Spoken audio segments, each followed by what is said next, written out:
Sledeči program je financiran strani prijateljev in sodelavcev misionarske skupine Joyce Meyer. Pogosto se nam zgodi, da stvari, ki jih pričakujemo, občutimo drugače, kot pa smo si predstavljali. Vsaj v zadnjih 10 letih sem videla izjemen porast depresije in tesnobe. Zdi se, kot da je 80% primerov iz moje prakse povezanih z duševnim zdravjem. In mislim, da je veliko ljudi, ki so ves čas utrujeni in se počutijo slabo ali jih pestijo glavoboli, bolečine v želodcu in podobno. Ljudje smo več kot le telo. Če ne poskrbimo tudi za svoj torej za svoje misli, za duhovni del osebe, mislim, da nismo zares opravili svojega dela kot zdravniki. In izvor naših težav je v tem, korenina je tam, da vedno razmišljamo o stvarih, o katerih ne bi smeli, in to zares vpliva na nas. Ne gre za moč pozitivnega razmišljanja, ampak za moč poznavanja Božje besede. V njej je moč. Zelo pomembno je, da lahko ta sporočila prenesemo ljudem. Na svetu je veliko ljudi, ki so zmedeni glede tega, kdo je Bog, in se ne zavedajo, da njihovo razmišljanje vpliva na razplet njihovega življenja.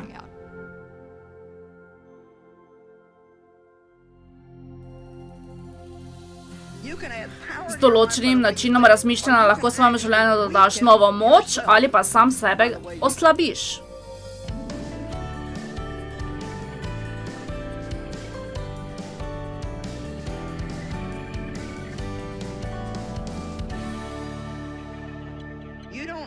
Ni vam treba premišljevati in razglabljati od vsem, kar vam pade na pamet. Razmišljati moraš, o čem razmišljaš, in če se to, o čemer razmišljaš, ne sklada s Božjo besedo, nam Svetopismo naroča, naj te zmotne misli preženemo in vse ujete misli pokorimo Jezusu Kristusu. Še vedno me preseneča, koliko let sem bila v cerkvi in kakšna zmeda je bila moje življenje. Ljubila sem Boga in bila sem prerojena v duhu. Vedela sem, da bi šla v nebesa, če bi umrla, vendar sploh nisem bila srečna. V meni ni bilo radosti, miru, nisem vedela, kdo sem v Kristusu in res prav nikoli nisem slišala nobenega sporočila o razmišljanju, res nikoli. Pa vendar lahko sporočila o mislih najdemo vse posod po Svetem pismu. Eden od temeljnih misli je v pismu Rimljanom 12. poglavje in pravi, da se lahko preobrazimo samo s celovito obnovo našega uma, ter se tako naučimo razmišljati, kot razmišlja Bog. Koliko vas misli, da vam do tega, da boste razmišljali, kako razmišlja Bog, manjka še veliko? Zato smo danes na pravem kraju, kaj ne da? Napisala sem 3 knjige o umu in načrto imam še eno o pobožnosti. Napisala sem Bojno polje uma, ki je postala zelo priljubljena. Napisala sem Misli moči, ki uči, kako razmišljati na določen način, da bi svojemu življenju dodali moč. S svojim načinom razmišljanja lahko svojemu življenju dodate moč ali pa sami sebe oslabite. In današnji oddaji bomo nadaljevali z naslednjo temo, in sicer, kako vaše misli vplivajo na vaše fizično in čustveno zdravje. Začnimo z mislimi in stresom. Ste vedeli, da se lahko z razmišljanjem spravite v stres? Pravite, vi si mislite, ne, to so moje okoliščine. Pa ni res, krivo je to, kako razmišljate o vaših okoliščinah. In Bog nam daje odgovor. Preprost odgovor. Mislim, najpreprostejši odgovor na vsak problem. In pri večini od nas je potrebno vse življenje, da se naučimo tega. Poglejmo si knjigo Pregovorov 3:5-7. Ki pravi, da se zanesi in zaupaj v Gospoda z vsem svojim srcem in razumom. Vidite, v Svetem pismu je velikokrat omenjen vendar te vrstice pogosto spregledamo. Koliko ljudi misli, da zaupajo Bogu in jih kljub temu ves čas skrbi? Vidite, Bogu ne zaupajo dovolj, z vsem svojim srcem in razumom. Morda si želijo zaupati Bogu. Mislim, da sem veliko let tudi sama želela zaupati Bogu. Hotela sem misliti, da zaupam Bogu, vendar je bilo zame presenetljivo spoznanje, da dokler skrbim, se borim s tesnobo in poskušam dognati vse, kaj se dogaja, potem Bogu pravzaprav ne zaupam popolnoma. Zaupaj v Gospoda vsem svojim srcem, na svojo razumnost pa se ne zanašaj. Kaj to pomeni?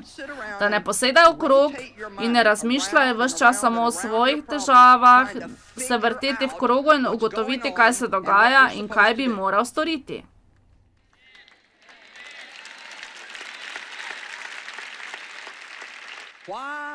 Zakaj, Bog, zakaj?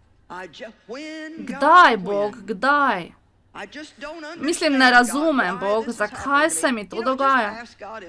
Boga samo veri prosite, če hočeš, da kaj vidim, mi prosim to pokaži. Če mi nečesa ne želiš pokazati, potem mi ne pokaži, če še nisem pripravljen. Ko imamo težavo, lahko naredimo samo eno stvar in sicer, da molimo in zaupamo Bogu. Molimo in zaupamo Bogu. Vem, da je to veliko lažje reči, kot pa narediti. Mož David mi je leta govoril, zakaj preprosto ne nehaš skrbeti in zaupaš Bogu? Zakaj se ne otreseš skrbi in zaupaš Boga?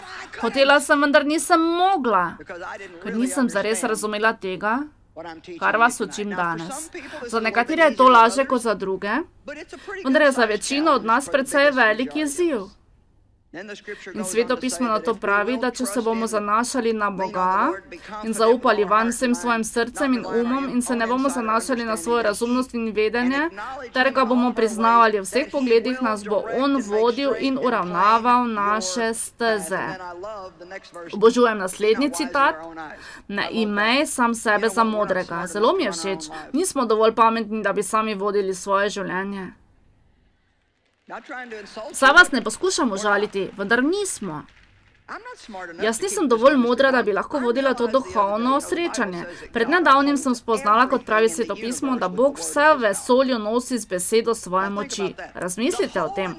Celotno vesolje in vse je na svojem mestu, ker je Bog tako hotel. On je rekel in tako je. Zato sem za trenutek pomislila, okej, če je Bog res takšen in bi vse v naši organizaciji, vse naše poučevanje, vse bridiganje, televizija, radio, ves denar in vsi zaposleni, ki jih potrebujemo in tako naprej, 18 pisarn po vsem svetu in 800 zaposlenih in stavbe, tako naprej. Če bi Bog samo naredil klik, bi lahko vse razpadlo. Kako bi lahko bil kdorkoli od nas dovolj moder, da bi lahko obvladal in nadzoroval nekaj takšnega? Toda Bog je na enostaven način poskrbel za pot, ki nas ne spravlja ves čas v stres in nam ne povzroča vseh vrst zdravstvenih težav, ki so posledice tega. In sicer preprosto tako, da mu zaupamo. Hebrejcem 4, 3. in 10. vrstica. Mi, ki smo vero sprejeli, pa stopamo v počitek, kakor je rekel, tako sem prisegel v svoji jezi, ne bodo stopili v moj počitek, pa vendar so bila njegova dela dokončana že od stvarjanja sveta. Naše zaupanje v Boga je povezano z našo vero in pa seveda tudi z našim razmišljanjem. Moramo pravilno razmišljati. Ne verujem zares v Boga, če ne mislim, da Bog skrbi za vse to in da bo za vse poskrbel. Ni treba, da čakam in upam, da se mi bo posvetilo, lahko pa si mislim, da verujem, da Bog deluje namenoma. Ne glede na to, kako to izgleda v mojem življenju, jaz verujem, da Bog deluje. To je ena izmed mojih najljubših misli. Vseeno mi je, kako izgleda, verujem, da Bog deluje. Veste, ko enkrat doživiš ta preboj, to ne pomeni, da se je Bog nenadoma odločil, da se bo v tistem trenutku ukvarjal s tvojo situacijo. Delal je že ves čas. In sedaj si ti iznenada doživel preboj. Zato sedaj poskusimo in rečemo, Bog deluje. Prav sedaj. V mojem življenju. A ni dober občutek? Bog pravi, da so bila njegova dela dokončana že od stvarjanja sveta. Čudovito je to. V bistvu ne čakamo na Boga, da bi storil karkoli. Vse je že narejeno. Moramo samo moliti, verovati sprejeti v veri in ohraniti dobro držo, dokler ne doživimo uresničitve. Naj ponovim še enkrat, moramo moliti, ohraniti moramo dobro držo, ohraniti vero in zaupati in verovati, da Bog deluje, dokler ne doživimo svojega preboja. Vse, kar je od Boga, pride preko vere in potrpežljivosti. Ne dobimo samo z vero, ampak moramo moliti in počakati. Lahko vam zagotovim, da boste molili in čakali. In če molimo, če bi samo molili in takoj dobili, ne bi imeli težav z zaupanjem. To tako molimo in čakamo in čakamo in čakamo in se nič ne zgodi. Takrat sovražnik naše misli poskuša napolniti vsem mogočim. O, poglej, Bog te nima rad, ti si grešil, nekaj si naredil narobe, to si ti ne bo nikoli uresničilo. Takrat morate vi odpreti vaša dobra, mala, sveta usta. Dajte no in morate reči na glas, Bog prav sedaj deluje v mojem življenju in prejel bom vse, kar mi je Bog obljubil.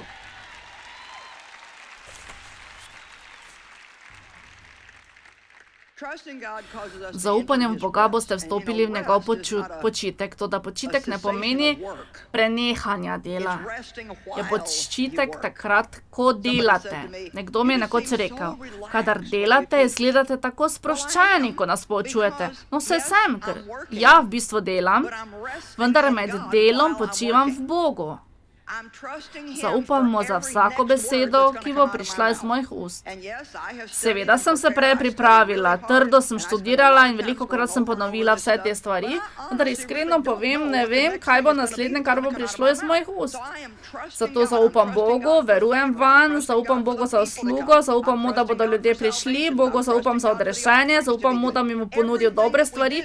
Če zaupamo Bogu, lahko vse, kar počnemo, naredimo v počitku. Če bi bila tukaj in bi me skrbelo, kaj si mislite o meni, bi se bala, da ne bo nihče prišel sem, ali da boste domov odšli praznih rok, bi se bala tega in onega, potem bi bila verjetno skrajno nesrečna. Ko sem začela poučevati, sem se počutila nesigurno, povem vam, če sem videla, da je kdo zazehal ali pogledal na uro ali vstal, sem bila skrajno nesrečna. Hudič me je prepričeval, da jim nisem všeč in povem vam, delala sem na zunaj in delala sem tudi znotraj, to res ni težko. Lahko delate na zunaj in lahko delate trdo, če znotraj počivate. Dajte no, ste še živi danes? Če počivate znotraj, lahko zunaj delate veliko bolj trdo in se ne boste utrudili. Amen.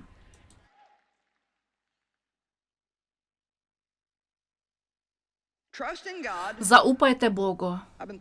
O tem sem razmišljala v zadnjem času. Najboljše olajšanje od stresa na svetu je, če enostavno rečemo, veš kaj, Bog? Ne vem, kaj bi storil v tej situaciji. Če hočeš, da kaj storim, mi pokaži. Če ne pokažeš ničesar, se ne bom zakopal v delo, da bi poskušal rešiti nekaj, česa ne vem, kako bi rešil. Zaupam tebi in zato bom užival, dokler ti ne rešiš moje težave. O, niste preveč prepričani v to, kaj? Veste, če bi lahko zaupanje le zapakirala, naprimer v kapsule, in jih prodala kot predpisano zdravilo.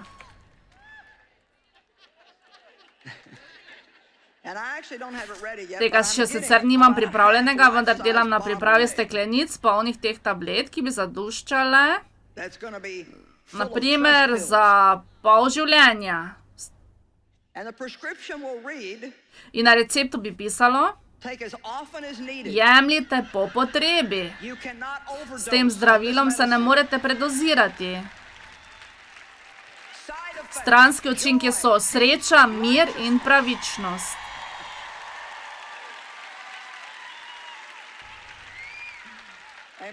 Amen. Vzemite nekaj zaupanja. Stres, ki ga povzročajo skrbi, lahko povzroči številne fizične bolezni. Napetost v mišicah, glavoboli, povečan srčni utrip, neredno dihanje, vnetje arterij, gastrointestinalne težave, zaprtje, diarejo, zmanjša količino sperme, neredne menstrualne cikle, depresijo, pomanjkanje spanja. Skrbi so rezultat napačnega razmišljanja.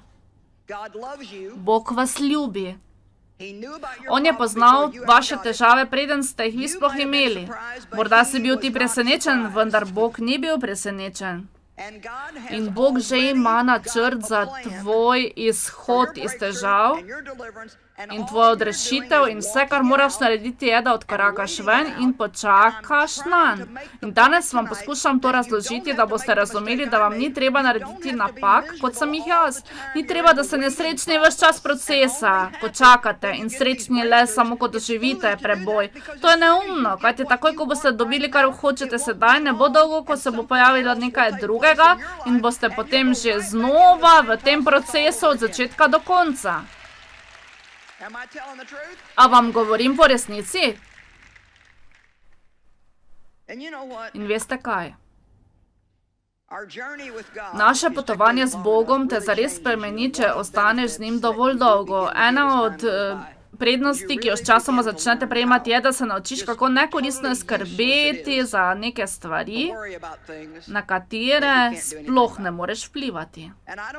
In mislim, da nobena pridiga ne bo nikomur preprečila, da bi skrbel, dokler ne bodo imeli dovolj mučenja samega sebe in da bodo že utrujeni od tega in bodo končno prišli do spoznanja in bodo ugotovili, da je to popolnoma nekoristno. Kot da bi sedel na gugalniku in se ves dan zaposlite, vendar nikamor ne prideš. S tem ne narediš nobenega napredka. Vsaka vrsta negativne ali brezbožne misli lahko izčrpa našo energijo. Danes bomo govorili o mislih, ki izpijejo našo energijo in o mislih, ki nam jo dajejo, kajti Američani so utrujeni. Američani so utrujeni. Če vas sedaj vprašam, koliko vas nima dovolj količine energije, ki jo potrebujete za vsakdanje življenje, koliko bi vas dvignilo roko? O, moj Bog. Veste kaj? Verjetno obstaja možnost, da se jaz pri svojih letih počutim boljše, kot pa nekateri pri vas v svojih 20, 30 ali 40 letih. In to ni zato, ker imam srečo. Večina naše energije pride od dogajanja znotraj nas. In večina naše energije se izčrpa zaradi dogajanja v nas. Vse se dogaja znotraj nas. Moj mož je tako zdrav, da je že skoraj nadležno. In ne mislim tega na slab način, to da on, ravno je prebolel prehlad. Ampak pri njem je to že zelo redko. In tudi če stakne kaj takšnega, včasih imam jaz kakšno virusno obolenje in rečem, počutim se zelo slabo. On pa reče, to sem jaz prejšnji teden prebolel 4 dni. In ga vprašam, zakaj mi ni povedal, saj ne bi mogla nič narediti. In on še kar gre naprej. In ko se znoči, bi bila rada v svojem naslonjaču. David pa je zunaj in dela vse mogoče. Počuti se res dobro. In ko sem povedala, da po 48 letih zakona z njim, se lahko spomnim samo 2 primerov, ko mi je David povedal, da nekoga ne mara. Koliko energije ste porabili s sovraženjem ljudi?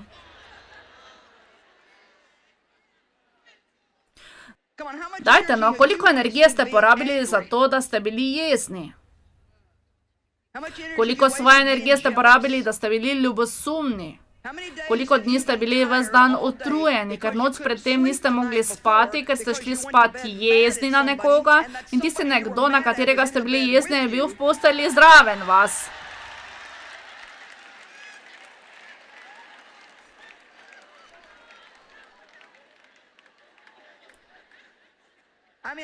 Ne morem vam povedati, koliko noči v preteklosti, hvala Bogu v daljni preteklosti, sem spala na robu vzmetnice, ker sem bila tako jezna na Davida in se ga nisem hotela niti dotakniti. Ne bom se te dotaknila. Ne dotikam se te. In niti si ne pomisli, da se bova pobotala in da bi te poljubila, ker to nocoj ne deluje. Jezna sem na tebe.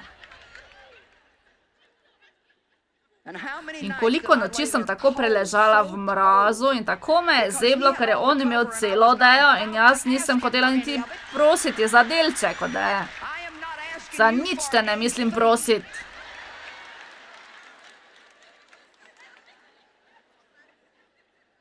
In tako sem potem naslednji dan vstala in me je bolel hrbet, glava in vrat. In ves dan sem se počutila grozno. In David pa je z postelje vstal pojoč, šel je ven, igral je golf in bil je cel dan vesel.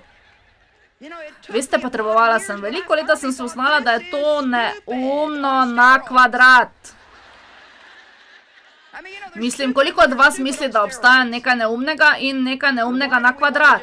In zakaj hočemo delati vedno znova eno in isto, kar naprej, kar smo počeli že celo življenje, ne da bi pogledali na rezultate? Če to, kar počneš, ne deluje, potem prenehaj delati to.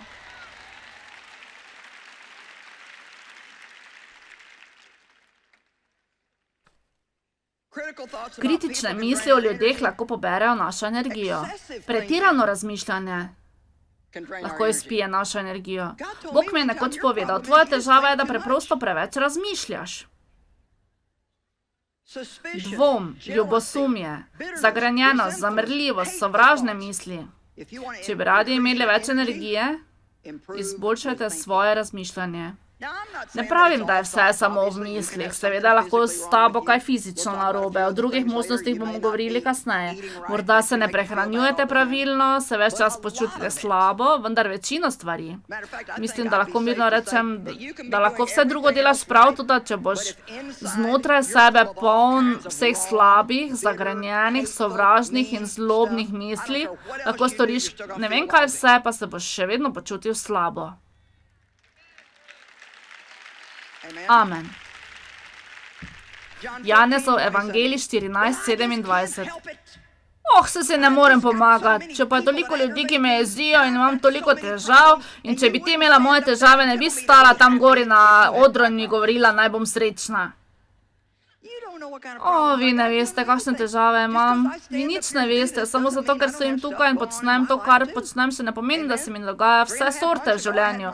3 mesece in pol nazaj so mi zamenjali celoten desni kolk. Prežagali so ga na pol, ga vzeli ven in mi dali noter novega. In ja, sedaj sem tukaj. I was on a walker for a week and they gave me a cane then, and after a day I was carrying that around with me, and they said you're not supposed to carry it, you're supposed to put your weight on it.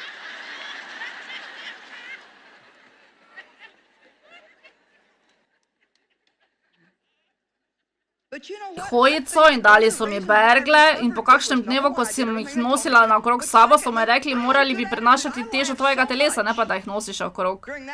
Toda mislim, da je bil eden od razlogov, zakaj sem tako dobro okrevala, ker sem prvič naredila vse, kar so mi naročili, in drugič zaradi mojega dobrega odnosa. V tistem obdobju sem se toliko smejala, da mislim, da me je smejanje pozdravilo.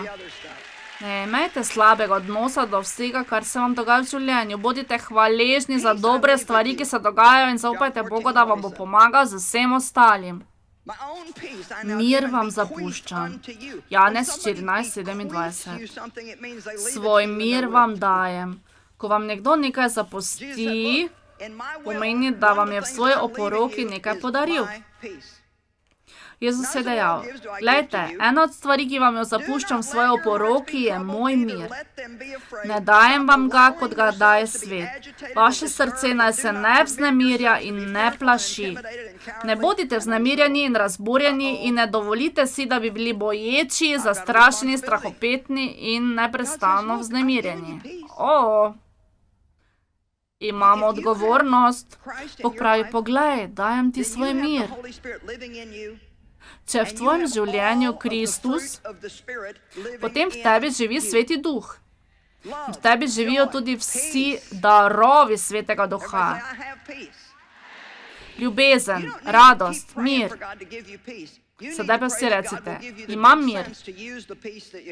Ni vam treba ves čas moliti, da vam Bog nakloni mir. Moliti moraš, da ti bo Bog dal zdrav razum, da uporabiš mir, ki je že v tebi. Mislim, res je. Mislim, da se pogosto izmučimo s tem, da Boga prosimo za stvari, ki jih pravzaprav že imamo. Všeč mi je pismo Filipljanom 4, 6 in 7 vrstica. Pravzaprav je eden izmed mojih najljubših citatov. Velikokrat mislim na ta vers svetega pisma. Nič ne skrbite, ampak ob vsaki priložnosti izražate svoje želje Bogu z molitvijo in prošnjo za hvaljevanjem. In Božji mir bo z vami. Všeč mi je tudi Psalm 37, prvih nekaj verzov. Pravi pa takole: ne razburjaj se nad hudobneži. Ne zavidaj tistim, ki delajo izpirjeno, zakaj, kakor trava, bodo hitro oveneli. Nekoč sem to brala in sem se mislila, zakaj se moramo tako razburjati glede vsega, kar se dogaja na svetu. Ne pravim, da bi nam moralo biti vse eno glede tega, kar je prav, da storimo. Še vedno moramo prevzeti svojo odgovornost in se zavzemati za pravičnost, toda ne bom vsega svojega časa zapravila za to, da se bom jezila in vznemirjala zaradi vsega, kar drugi ljudje počnejo. Še naprej bom delala to, kar vem, da je prav, in bom pripravljena za takrat, ko je to potrebno.